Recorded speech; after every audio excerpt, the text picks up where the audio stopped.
ਆਪਣੀ supreme court ਨੇ ਵੀ direction ਆ, ਜੇ ਤੁਸੀਂ ਇੱਕ ਰੁੱਖ ਪੱਟਣਾ ਤੇ 10 ਰੁੱਖ ਲਾਓ। ਜੇ ਇਹਨਾਂ ਨੇ 2057 ਰੁੱਖ ਪਟਾਉਣੇ ਸੀ ਤੇ 35 40 ਸਾਲ ਦੇ ਰੁੱਖ ਹੋਏ ਜਿਹੜੇ ਕੁਦਰਤੀ ਆਕਸੀਜਨ ਦਿੰਦੇ ਆ, ਤੇ ਇਹਨਾਂ ਨੂੰ ਅਸੀਂ ਪਟਾ ਰਹੇ ਆ। ਜੇ ਸਰਕਾਰ ਨੂੰ 67 ਲੱਖ ਦੀ ਗੱਲ ਆ, ਸਰਕਾਰ ਨੂੰ ਪੈਸੇ ਦੀ ਭੁੱਖ ਆ, ਤੇ ਅਸੀਂ ਲੋਕਾਂ ਤੋਂ ਇਕੱਠੇ ਕਰਕੇ ਪੰਜਾਬ ਦੇ ਸਮਾਜ ਸੇਵੀਆਂ ਤੋਂ ਰੁਪਈਆ 2-2 ਰੁਪਈਆ ਸਰਕਾਰ ਦੇ ਖਜ਼ਾਨੇ 'ਚ ਭੇਜ ਦਿੰਦੇ ਆ, ਕਿਉਂਕਿ ਲੋਕਾਂ ਦੀ ਜ਼ਿੰਦਗੀ ਨਾਲ ਸਰਕਾਰ ਖਿਲਵਾੜ ਨਾ ਕਰੇ, ਕਿਉਂਕਿ ਹਰ ਇੱਕ ਬੰਦੇ ਨੂੰ ਜਿਉਣ ਦਾ ਅਧਿਕਾਰ ਆ ਕਾਨੂੰਨ ਮੁਤਾਬਕ। ਤੇ ਸਾਡਾ ਜਿਉਣ ਦਾ ਅਧਿਕਾਰ, ਜਿਹੜੀ ਸਾਡੀ ਆਕਸੀਜਨ ਆ ਉਹ ਸਾਡੇ ਤੋਂ ਖੋਈ ਜਾ ਰਹੀ ਆ। ਜੇ 135 ਏਕੜ ਦੇ ਵਿੱਚ ਮਿਲ ਸੀਗੀ 37 ਤੇ 2 ਬਿਜਲੀ ਦੇ ਕੱਢ ਕੇ 35 ਦੇ ਲਗਭਗ ਜੇ ਲਾਉਣਾ ਸੀ, ਮਿਲਕ ਪਲਾਂਟ ਲਾਉਂਦੇ, ਫੂਡ ਪ੍ਰੋਸੈਸਿੰਗ ਦੇ ਪਲਾਂਟ ਲਾਉਂਦੇ, ਨਾਲੇ ਰੁਜ਼ਗਾਰ ਮਿਲਦਾ, ਨਾਲੇ ਸਾਡਾ ਜੰਗਲ ਵੱਜਦਾ ਤੇ ਸਰਕਾਰ ਨੂੰ ਆਮਦਨ ਵੀ ਹੁੰਦੀ। ਪਰ ਸਰਕਾਰ ਦੀਆਂ ਪਤਾ ਨਹੀਂ ਪਾਲਿਸੀਆਂ ਕੀ ਹੈ, ਸਿਰਫ ਪੈਸਾ ਕਮਾਉਣਾ, ਪੈਸਾ ਜ਼ਿੰਦਗੀ ਨਾਲ ਕੁਛ ਨਹੀਂ। ਜੇ ਵੋਟਾਂ ਕਿਹਨਾਂ ਤੇ ਲਾਉਂਗੇ ਜੇ ਲੋਕ ਹੀ ਨਾ ਰਹੇ।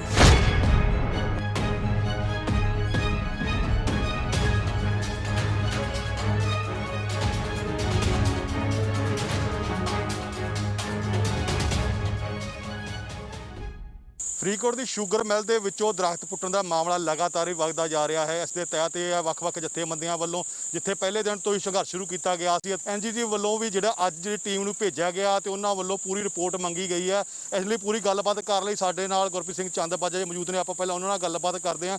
ਹਾਂਜੀ ਸਰ, ਲਗਾਤਾਰ ਤੁਹਾਡੇ ਵੱਲੋਂ ਸੰਘਰਸ਼ ਕੀਤਾ ਜਾ ਰਿਹਾ ਸੀਗਾ, ਐਨਜੀਟੀ ਵਿੱਚ ਪਹੁੰਚਣ ਤੋਂ ਬਾਅਦ ਅੱਜ ਟੀਮ ਨੂੰ ਇੱਥੇ ਪਹੁੰਚੀ ਹੈ, ਕੀ ਉਹਨਾਂ ਨਾਲ ਗੱਲਬਾਤ ਹੋਈ ਸਰ? ਜਿਹੜੀ 4 ਤਰੀਕ ਨੂੰ ਐਨਜੀਟੀ ਦੇ ਵਿੱਚ ਆਪਣੇ ਕੇਸ ਦੀ ਸੁਣਵਾਈ ਹੋਈ ਸੀ, ਜਿਹੜੀ ਮਾਨਯੋਗ ਐਸਸੀ ਅਰੋੜਾ ਸਾਹਿਬ ਵੱਲੋਂ ਪਟੀਸ਼ਨ ਦਾਇਰ ਕੀਤੀ, ਮੇਰੇ ਵੱਲੋਂ ਕਪਲ ਦੇਵ ਜੀ ਆਪਣੇ ਲੁਧਿਆਣੇ ਤੋਂ, ਜਸਕੀਰਤ ਜੀ ਵੱਲੋਂ, ਸਾਡੇ ਤਿੰਨਾਂ ਵੱਲੋਂ ਇੱਕ ਪਟੀਸ਼ਨ ਸੀਗੀ। ਉਹਦੀ ਸੁਣਵਾਈ ਤੇ ਇਹਨਾਂ ਨੇ ਪੰਜਾਬ ਦੇ ਜਿਹੜੇ ਲੋਕ ਮੁਖੀ ਨੇ ਵਣ ਵਿਭਾਗ ਦੇ, ਉਹਨਾਂ ਨੂੰ ਡਾਇਰੈਕਸ਼ਨ ਕੀਤੀ ਆ ਵੀ ਸਾਰੀ ਇਸ ਸਥਿਤੀ ਦਾ ਜਾਇਜ਼ਾ ਲਓ। ਜੇ ਇੱਥੇ ਗੈਰ ਕਾਨੂੰਨੀ ਢੰਗ ਨਾਲ ਰੁੱਖਾਂ ਦੀ ਪਟਾਈ ਹੋਈ ਆ ਤੇ ਇਹਨਾਂ ਤੇ ਬਣਦੀ ਕਾਨੂੰਨੀ ਕਾਰਵਾਈ ਕੀਤੀ ਜਾਵੇ।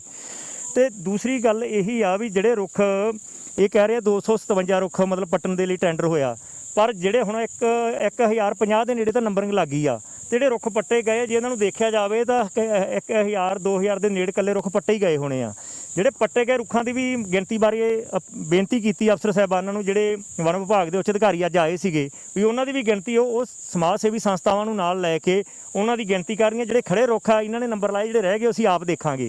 ਤੇ ਗੱਲ ਇਹ ਆ ਵੀ ਅੱਜ ਆਕਸੀਜਨ ਦੀ ਹਾਹਾਕਾਰ ਮੱਚੀ, ਆਪਾਂ ਕਦੋਂ ਦਾ ਕਹਿ ਰਹੇ ਹਾਂ। ਨਾਲੇ ਐਨਜੀਟੀ ਤੇ ਗ੍ਰੀਨ ਆਪਣੀ ਸੁਪਰੀਮ ਕੋਰਟ ਨੇ ਵੀ ਡਾਇਰੈਕਸ਼ਨ ਆ, ਜੇ ਤੁਸੀਂ ਇੱਕ ਰੁੱਖ ਪੱਟਣਾ ਤੇ 10 ਰੁੱਖ ਲਾਓ। ਜੇ ਇਹਨਾਂ ਨੇ 2057 ਰੁੱਖ ਪਟਾਉਣੇ ਸੀ ਤੇ ਇਹਨਾਂ ਨੇ 20000 ਰੁੱਖ ਕਿੱਥੇ ਲਾਇਆ? ਉਹ ਕਿਹੜੀ ਜਗ੍ਹਾ ਇਹਨਾਂ ਨੇ ਮਤਲਬ ਉਹ ਦੱਸੇ ਵਿਭਾਗ ਸ਼ੂਗਰ ਮਿੱਲ ਦੱਸੇ ਜਿਹੜੇ ਉਹਨਾਂ ਦੇ ਉੱਚ ਅਧਿਕਾਰੀ ਨੇ ਵੀ ਉਹ ਰੁੱਖ ਕਿੱਥੇ ਲਾਏ ਗਏ ਨੇ। ਅੱਜ ਪੰਜਾਬ ਦੇ ਵਿੱਚ ਜਿਹੜਾ ਜੰਗਲ ਦਾ ਏਰੀਆ ਬਹੁਤ ਘਟ ਗਿਆ, ਜਿਹੜਾ 33% ਚਾਹੀਦਾ ਸੀ ਉਹ ਮਤਲਬ ਤਕਰੀਬਨ ਮੈਨੂੰ ਲੱਗਦਾ 3.76 ਦੇ ਲਗਭਗ ਇੱਥੇ ਗਾ, 3.4 ਦੇ ਲਗਭਗ ਮੰਨ ਲਓ। ਦਰਖਤ ਤਾਂ ਪਹਿਲਾਂ ਹੀ ਪੰਜਾਬ 'ਚ ਹੈ ਨਹੀਂਗੇ, ਜਿਹੜੇ ਖੜੇ ਹੋਏ ਨੇ ਰੁੱਖ ਉਹਨਾਂ ਨੂੰ ਪਟਾਉਣ ਦੇ ਧੜਾ 67 ਲੱਖ ਰੁਪਈਆ ਕੀ ਚੀਜ਼ ਆ। ਸਰਕਾਰ ਕਹਿੰਦੀ ਜਦੋਂ ਕੋਈ ਬਿਮਾਰੀ ਦੇ ਕਰੋੜਾਂ ਦਾ ਉਹ ਬਾਈਟ ਪਾਸ ਕਰਦੇ ਆ, ਜਿਹੜੀ ਆਕਸੀਜਨ ਸਾਨੂੰ ਜਿਹੜੇ ਮਤਲਬ ਮਿਹਨਤ ਕਰਕੇ ਜਿਹੜੇ 35 40 ਸਾਲ ਦੇ ਰੁੱਖ ਹੋਏ ਜਿਹੜੇ ਕੁਦਰਤੀ ਆਕਸੀਜਨ ਦਿੰਦੇ ਆ, ਤੇ ਇਹਨਾਂ ਨੂੰ ਅਸੀਂ ਪਟਾ ਰਹੇ ਆ। ਜੇ ਸਰਕਾਰ ਨੂੰ 67 ਲੱਖ ਦੀ ਗੱਲ ਆ, ਸਰਕਾਰ ਨੂੰ ਪੈਸੇ ਦੀ ਭੁੱਖ ਆ, ਤੇ ਅਸੀਂ ਲੋਕਾਂ ਤੋਂ ਇਕੱਠੇ ਕਰਕੇ ਪੰਜਾਬ ਦੇ ਸਮਾਜ ਸੇਵੀਆਂ ਤੋਂ ਰੁਪਈਆ 2-2 ਰੁਪਈਆ ਸਰਕਾਰ ਦੇ ਖਜ਼ਾਨੇ 'ਚ ਭੇਜ ਦਿੰਦੇ ਆ, ਕਿਉਂਕਿ ਲੋਕਾਂ ਦੀ ਜ਼ਿੰਦਗੀ ਨਾਲ ਸਰਕਾਰ ਖਿਲਵਾੜ ਨਾ ਕਰੇ, ਕਿਉਂਕਿ ਹਰ ਇੱਕ ਬੰਦੇ ਨੂੰ ਜਿਉਣ ਦਾ ਅਧਿਕਾਰ ਆ ਕਾਨੂੰਨ ਮੁਤਾਬਕ। ਤੇ ਸਾਡਾ ਜਿਉਣ ਦਾ ਅਧਿਕਾਰ, ਜਿਹੜੀ ਸਾਡੀ ਆਕਸੀਜਨ ਆ ਉਹ ਸਾਡੇ ਤੋਂ ਖੋਈ ਜਾ ਰਹੀ ਆ। ਜੇ 135 ਏਕੜ ਦੇ ਵਿੱਚ ਮਿਲ ਸੀਗੀ 37 ਤੇ 2 ਬਿਜਲੀ ਦੇ ਕੱਢ ਕੇ 35 ਦੇ ਲਗਭਗ, ਕਿੰਨੇ ਹਜ਼ਾਰਾਂ ਰੁੱਖ ਸੀਗੇ। ਜੇ ਇਹਨਾਂ ਨੇ ਪੁੱਡਾਂ ਨੂੰ ਦੇਣੀ ਆ ਤੇ ਪਹਿਲਾਂ ਜਿਹੜੀਆਂ ਕਲੋਨੀਆਂ ਆਪਣੇ ਸ਼ਹਿਰਾਂ ਦੇ ਵਿੱਚ ਕੱਟੀਆਂ ਪਈਆਂ ਉਹ ਬੇਕਾਰ ਪਈਆਂ, ਕੋਈ ਖਰੀਦ ਨਹੀਂ ਰਿਹਾ, ਕੋਈ ਉਹਨਾਂ ਨੂੰ ਪੁੱਛ ਨਹੀਂ ਰਿਹਾ। ਤੇ ਇਕੱਲਾ ਜਿਹੜੀ ਮਿੱਲ ਸੀਗੀ ਇਹ ਕਿਸਾਨਾਂ ਦੀ ਬਿਹਤਰੀ ਵਾਸਤੇ, ਕਿਸਾਨੀ ਕਿੱਤੇ ਦੀ ਬਿਹਤਰੀ ਵਾਸਤੇ ਸੀ। ਤੇ ਇੱਥੇ ਜੇ ਲਾਉਣਾ ਸੀ, ਮਿਲਕ ਪਲਾਂਟ ਲਾਉਂਦੇ, ਫੂਡ ਪ੍ਰੋਸੈਸਿੰਗ ਦੇ ਪਲਾਂਟ ਲਾਉਂਦੇ, ਨਾਲੇ ਰੁਜ਼ਗਾਰ ਮਿਲਦਾ, ਨਾਲੇ ਸਾਡਾ ਜੰਗਲ ਵੱਜਦਾ ਤੇ ਸਰਕਾਰ ਨੂੰ ਆਮਦਨ ਵੀ ਹੁੰਦੀ। ਪਰ ਸਰਕਾਰ ਦੀਆਂ ਪਤਾ ਨਹੀਂ ਪਾਲਿਸੀਆਂ ਕੀ ਹੈ, ਸਿਰਫ ਪੈਸਾ ਕਮਾਉਣਾ, ਪੈਸਾ ਜ਼ਿੰਦਗੀ ਨਾਲ ਕੁਛ ਨਹੀਂ। ਜੇ ਵੋਟਾਂ ਕਿਹਨਾਂ ਤੇ ਲਾਉਂਗੇ ਜੇ ਲੋਕ ਹੀ ਨਾ ਰਹੇ। ਤੁਹਾਡੇ ਵੱਲੋਂ ਨੈਸ਼ਨਲ ਗ੍ਰੀਨ ਟ੍ਰਿਬਿਊਨਲ ਵਿੱਚ ਜਾ ਕੇ ਆਪਦੀ ਅਪੀਲ ਕੀਤੀ ਗਈ ਸੀਗੀ, ਪਰ ਹਜੇ ਤੱਕ ਸਰਕਾਰ ਦਾ ਕਹਿ ਸਕੀ ਕੋਈ ਪੱਖ ਖੁੱਲ੍ਹ ਕੇ ਸਾਹਮਣੇ ਨਹੀਂ ਹੈ। ਕੀ ਕਰ ਰਹੇ ਕਿ ਸਰਕਾਰਾਂ ਵੱਲੋਂ ਦਾਅਵੇ ਤਾਂ ਕੀਤੇ ਜਾਂਦੇ ਨੇ, ਪਰ ਕਿਤੇ ਨਾ ਕਿਤੇ ਹਜੇ ਵੀ ਜਿਹੜਾ ਕਹਿੰਦੇ ਇਹਦੇ ਵਿੱਚ ਤੁਹਾਡੇ ਵੱਲੋਂ ਪਹਿਲ ਕਦਮੀ ਕੀਤੀ ਗਈ, ਸਰਕਾਰ ਵੱਲੋਂ ਹਜੇ ਤੱਕ ਕੋਈ ਨਹੀਂ ਕੀਤੀ ਗਈ। ਦੇਖੋ ਸਰਕਾਰਾਂ ਨੇ ਕੀ ਕਰਨਾ, ਜਿੰਨੇ ਚਿਰ ਲੋਕ ਸੁਚੇਤ ਨਹੀਂ ਹੁੰਦੇਗੇ ਉਨੇ ਚਿਰ ਸਰਕਾਰਾਂ ਐਂ ਕਰਦੇ ਰਹਿਣੀਆਂ। ਸਾਨੂੰ ਲੋਕਾਂ ਨੂੰ ਜਾਗਰੂਕ ਹੋਣਾ ਪੈਣਾ।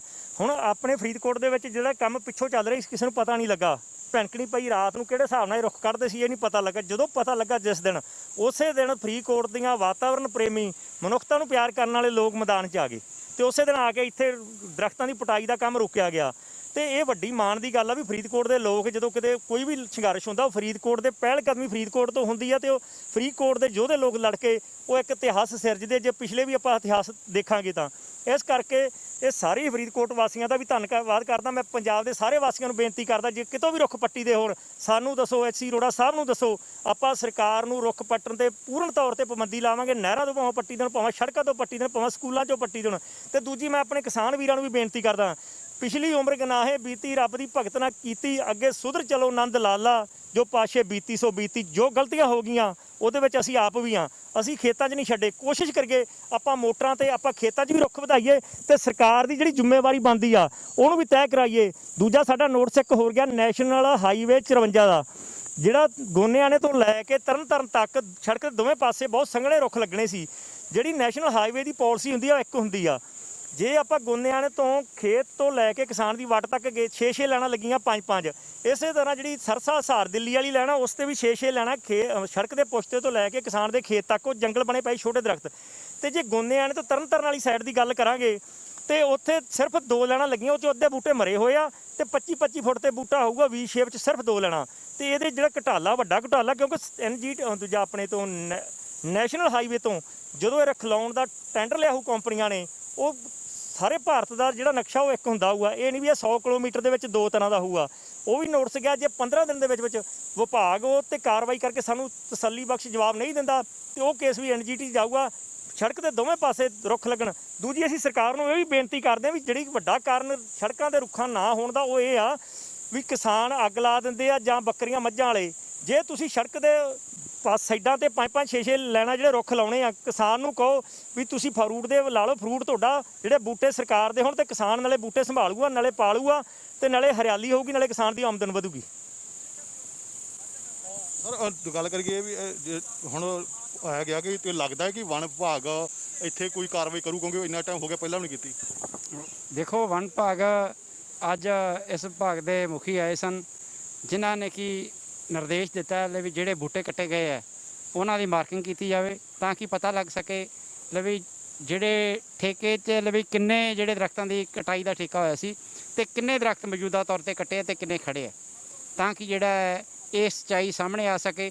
ਕਿਉਂਕਿ ਸਾਨੂੰ ਲੱਗਦਾ ਵੀ ਇੱਥੋਂ ਲੋੜੋਂ ਵੱਧ ਦਰਖਤ ਕੱਟੇ ਜਾ ਚੁੱਕੇ ਆ, ਕਿਉਂਕਿ 1000 ਦੇ ਕਰੀਬ ਦਰਖਤ ਜਿਹੜਾ ਅਜੇ ਵੀ ਖੜਾ। ਇੱਥੋਂ ਦਰਖਤ ਬਹੁਤ ਜ਼ਿਆਦਾ ਕੱਟਿਆ ਗਿਆ, ਇੱਥੇ ਬਹੁਤ ਵੱਡਾ ਘਟਾਲਾ ਹੈ। ਇਹਦੀ ਜਿਹੜੀ ਉੱਚ ਪੱਧਰੀ ਜਾਂਚ ਹੋਣੀ ਚਾਹੀਦੀ ਹੈ। ਵਣ ਵਿਭਾਗ ਦੀ ਗੱਲ ਕਰੀਏ, ਪਹਿਲਾਂ ਵੀ ਇਹਨਾਂ ਨੂੰ ਸੈਂਪਲਿੰਗ ਕੀਤੀ ਗਈ ਹੈ, ਹੁਣ ਚਲੋ ਰਿਟ ਪਾਈ ਗਈ ਸੀ ਤੁਹਾਡੇ ਵੱਲੋਂ, ਉਸ ਤੋਂ ਬਾਅਦ ਹੁਣ ਗ੍ਰੀਨ ਟ੍ਰਿਬਿਊਨਲ ਨੇ ਆਪਦੀ ਜਿਹੜੀ ਮੰਗੀ ਰਿਪੋਰਟ ਮੰਗੀ ਆ। ਕੀ ਲੱਗਦਾ ਹੈ ਕਿ ਹੁਣ ਵੀ ਇਹਦੇ ਵਿੱਚ ਕੋਈ ਕਰ ਸਕੂ, ਕਿਉਂਕਿ ਹਜੇ ਵੀ ਕਈ ਦਰਖਤ ਖੜੇ ਆ, ਕਿਉਂਕਿ ਇਹਨਾਂ ਦੇ ਅੱਗੇ ਨਾਲੇ ਵੀ ਕਹਿਣਾ ਹੈ ਵੀ ਜਿਹੜੇ ਇਹ ਦਰਖਤ ਨੇ ਹਰ ਇੱਕ ਵਿੱਚ ਨਹੀਂ ਆਉਂਦੇ, ਕਿ ਜਿਵੇਂ ਜਿਹਨਾਂ ਨੰਬਰਿੰਗ ਕੀਤੀ ਗਈ ਉਹੀ ਦਰਖਤ ਨੇ, ਬਾਕੀ ਜਿਨ੍ਹਾਂ ਨੂੰ ਇਹ ਨਹੀਂ ਮੰਨਦੇ ਕਿ ਅਜਿਹੇ ਦਰਖਤਾਂ ਜਿਨ੍ਹਾਂ ਨੂੰ ਇਹ ਜਿਹੜੀ ਗਿਣਤੀ 'ਚ ਨਹੀਂ ਆਉਂਦੇ ਇਹਨਾਂ 'ਚ। ਇਤਨਾ ਹੀ ਕੁਛ ਦਰਖਤ ਇਹ ਹੈ ਵੀ ਸਫੈਦਾ ਤੇ ਪਪੂਲਰ ਹੈ, ਉਹ ਕ੍ਰੌਪ 'ਚ ਗੰਦੇ ਆ, ਉਹ ਕ੍ਰੌਪ 'ਚ ਗੰਦੇ, ਉਹ ਅਸੀਂ ਕੱਢ ਕੇ ਵੀ ਜਿਹੜੇ ਹੈਗੇ ਆ ਜਿੰਨੇ ਮੌਜੂਦਾ ਦਰਖਤ ਖੜੇ ਆ ਉਹਨਾਂ ਦੀ ਨੰਬਰਿੰਗ ਕਰਵਾਈ ਹੈ।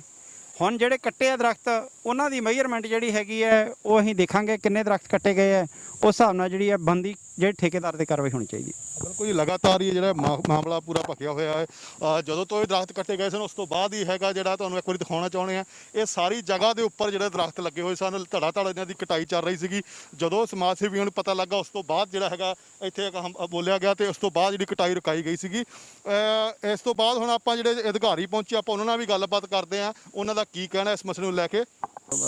ਡਿਪਾਰਟਮੈਂਟ ਦੀ ਤਰਫੋਂ ਮਤਲਬ ਕਿਹਾ ਗਿਆ ਸੀ, ਕਿਉਂਕਿ ਮੈਂ NGT ਦੇ ਆਰਡਰ ਵੀ ਪੜ੍ਹੇ ਹੈ, ਕੱਲ੍ਹ ਹੀ ਤਾਂ ਮੈਂ ਅੱਜ ਮੌਕਾ ਦੇਖਣ ਆਇਆ ਤੇ ਮੈਂ ਗੱਲਬਾਤ ਸਾਰਿਆਂ ਦੀ ਸੁਣੀ ਹੈ।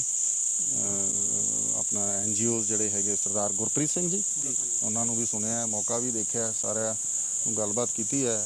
ਮੈਂ ਹੁਣ ਡੀ ਸਾਹਿਬ ਨੂੰ ਵੀ ਮਿਲੂੰਗਾ ਜਾ ਕੇ, ਤੇ ਜੋ ਵੀ ਮੇਰੀ ਤਰਫੋਂ ਜੋ ਬਣਦਾ ਹੈ ਕੋਈ ਰਿਪੋਰਟ ਹੈ ਲੈ ਕੇ ਉਹ ਮੈਂ ਆਪਣੇ ਡਿਪਾਰਟਮੈਂਟ ਨੂੰ ਭੇਜਦਾ। ਸਰ, NGT ਵੱਲੋਂ ਕਿਸ ਤਰ੍ਹਾਂ ਦੇ ਨਿਰਦੇਸ਼ ਨੇ ਕਿ ਦਰਖਤਾਂ ਦੀ ਪੁਆਇੰਟ ਕੀਤੀ ਜਾਏਗੀ ਜਾਂ ਉਹਨਾਂ ਦੀ ਨੰਬਰਿੰਗ ਕੀਤੀ ਜਾਏਗੀ ਜਾਂ ਉਹਨਾਂ ਦੀ ਕੋਈ ਮੇਜਰਮੈਂਟ ਕਰਕੇ? NGT ਵੱਲੋਂ ਡਿਪਾਰਟਮੈਂਟ ਨੂੰ ਤਾਂ ਇਹੀ ਹੈ ਕਿ ਇਸ ਨੂੰ ਦੇਖਿਆ ਜਾਵੇ ਕਿ ਇਹਦੇ 'ਚ ਕੀ ਕਰੈਕਟਿਵ ਮੈਜ਼ਰਸ ਜਿਹੜੇ ਹੈ ਲਏ ਜਾ ਸਕਦੇ ਹੈ, ਤੇ ਜੇ ਕੋਈ ਇਹਦੇ ਵਿੱਚ ਕੋਈ ਮਤਲਬ ਕੋਈ ਹੈ ਕਿਸੇ ਦੀ ਗਲਤੀ ਤਾਂ ਉਸ ਨੂੰ ਦੇਖਿਆ ਜਾਵੇ, ਤਾਂ ਉਹਦੇ 'ਚ ਕੀ ਅਸੀਂ ਮੈਜ਼ਰਸ ਇਹਨੂੰ ਲੈ ਸਕਦੇ ਹਾਂ ਹੋਰ ਆ, ਉਹ ਫਿਰ ਡਿਪਾਰਟਮੈਂਟ ਨੂੰ ਰਿਪੋਰਟ ਕਿੰਨੇ ਦਿਨਾਂ ਵਿੱਚ ਜਿਹੜੀ ਰਿਪੋਰਟ ਬਣਾ ਕੇ ਤੁਹਾਡੇ ਵੱਲੋਂ? ਰਿਪੋਰਟ ਬਹੁਤ ਹੀ ਜਲਦੀ, ਵਿਦਿਨ 1 ਵੀਕ ਜਾਂ ਮੈਂ ਉਸ ਤੋਂ ਵੀ ਪਹਿਲਾਂ ਇਹਨੂੰ ਭੇਜ ਦਿਆਂਗਾ। ਸਰ, ਕੋਈ ਜੰਗਲਾਤ ਵਿਭਾਗ ਦਾ ਵੀ ਇਸ ਵਿੱਚ ਕੋਈ ਬੰਦੀ ਹਿੱਸੇਦਾਰੀ ਕਿ ਜਿਸ ਤਰ੍ਹਾਂ ਇਹ ਦਰਖਤ ਲੱਗੇ ਨੇ ਇਸ ਵਿੱਚ ਜੰਗਲਾਤ ਵਿਭਾਗ ਦਾ ਵੀ ਕੋਈ ਹਿੱਸੇਦਾਰੀ ਹੁੰਦੀ ਹੈ?